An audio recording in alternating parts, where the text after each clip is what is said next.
안녕하세요. 요즘 깡통 전세다, 전세 사기다, 역전세다 해서 전세 계약하실 때 엄청 불안하실 겁니다. 전세 사기는 지금 이 순간에도 발생하고 있고 눈 깜짝할 사이에 내 재산을 앗아갈 수도 있습니다. 전세 사기 안 당하려면 어떻게 해야 할까요? 전세 사기 예방법을 알고 계셔야 대비가 됩니다.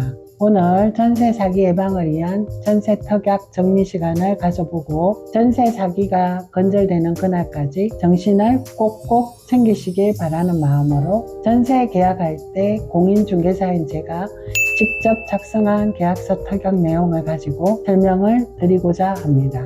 전셋집이 마음에 들어 가계약금을 지급하고 나면 계약일을 정해서 임대인, 임차인, 공인중개사가 만나 계약서를 작성하게 되는데요. 지금부터 1에서 9까지 특약을 보면서 설명을 드리고자 합니다. 첫 번째 특약 내용을 보시면 이 집은 인테리어 한 집으로 도배 상태도 좋고 수리할 곳도 없었기 때문에 입주 청소만 하고 들어오는 집이라 특약도 이렇게 쓴 거고, 만약 수리할 부분이 있다면 수리 부분을 명확하게 꼬집어 특약에 넣어주시는 게 좋습니다. 기업 공인중개사인 제가 등기사항 증명서, 건축물 대장, 토지 이용 계획 확인은 등기 권리증, 임대인 국세, 지방세, 납세 증명서, 신분증을 확인하고 계약을 진행합니다. 두 번째 특약을 보시면 건저당이 두 건인데 하나는 은행 건저당, 하나는 개인이 건저당을 설정해 놓은 것을 볼 수 있죠.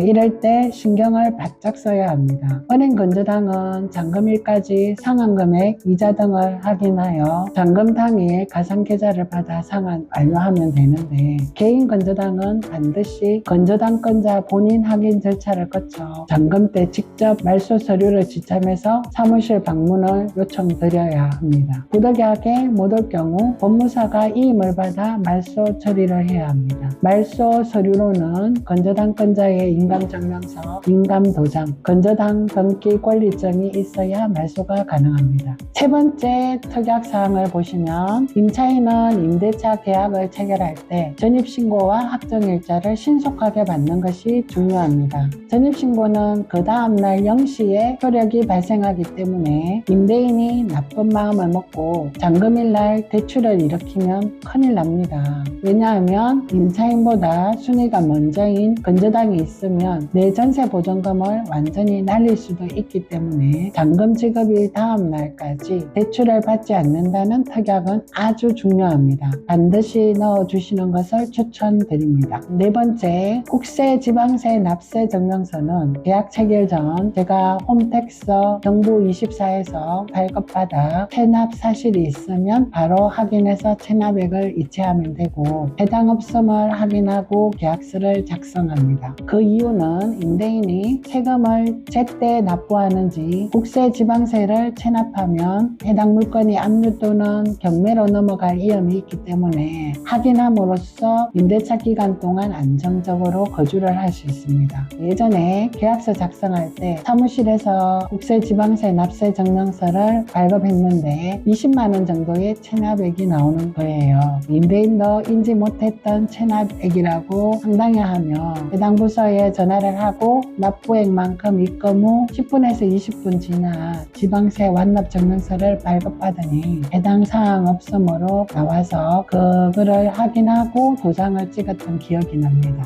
다섯 번째 특약 보실게요. 전세자금대출은 임차인의 상황에 맞게 자설을 하고 잔금 당일 실행을 하게 미리 세팅을 하면 되고, 전세보증보험 상품도 주택도시공사, 허그라고 하죠. 그리고 한국주택금융공사 HF, 서울보증보험 SGI 등의 보증상품을 통해 추가적인 안전장치를 걸어두는 것을 권해드립니다. 여섯 번째 특약, 각종 제세공과금, 국세나 지방세 등은 임대인이 모든 세금을 납부하고, 그리고 전기, 가스, 수도 등 관리비 정산을 관리사무소에서 문의해서 정산하면 됩니다. 그리고 일곱 번째 특약, 지금 이 특약에는 애완동물 사육을 하지 않는다라고 표기는 되어 있지만 애완동물을 키우는 경우 사전에 임대인의 동의를 받아야 합니다. 임대인은 임차인의 반려동물을 키우는 것에 동의한다. 단 1호 이난 오염, 훼손, 파손 등이 생길 경우 원상복구한다라는 특약을 기재하면 계약 만료 후 분쟁에서 벗어날 수 있으니 이 특약은 꼭 넣어두시는 게 좋습니다.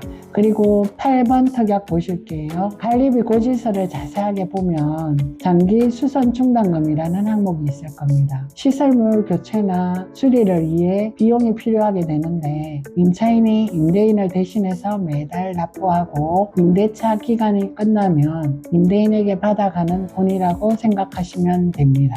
9번째 특약, 주택임대차 계약신고제라고 여러분들도 들어보셨을 건데 전월세 신고제라고도 합니다. 임대인과 임차인이 임대기간, 임대료 등의 계약 내용을 주택소재지 관할 주민센터에 신고를 해야 하는 제도입니다. 임대차 보증금이 6천만 원을 초과하거나 월세가 30만 원을 초과하는 임대차 계약의 경우에 의무적으로 신고해야 합니다. 지금까지 1에서 9의 전세계약 특약 내용을 살펴봤는데 특약은 임대인과 임차인 모두의 권리와 의무를 명확히 할 수 있으며 향후 발생할 수 있는 분쟁을 예방할 수 있습니다. 계약서에 명확하고 구체적으로 기재되어야 하며 양 당사자 모두 동의하고 서명해야 법적 효력을 가집니다. 이와 같은 특약사항들을 계약서에 포함하면 임대인과 임차인 간의 명확한 책임 분담과 의무 이행을 보장할 수 있어 향후 발생할 수 있는 분쟁을 예방할 수 있습니다. 지금까지 명지국제신도시 대림부동산 구명숙 소장이었습니다. 영상 끝까지 시청해 주셔서 감사드리고 이 영상이 유익하셨다면 좋아요와 구독 부탁드립니다. 다음 영상에서 또 뵙겠습니다. 감사합니다.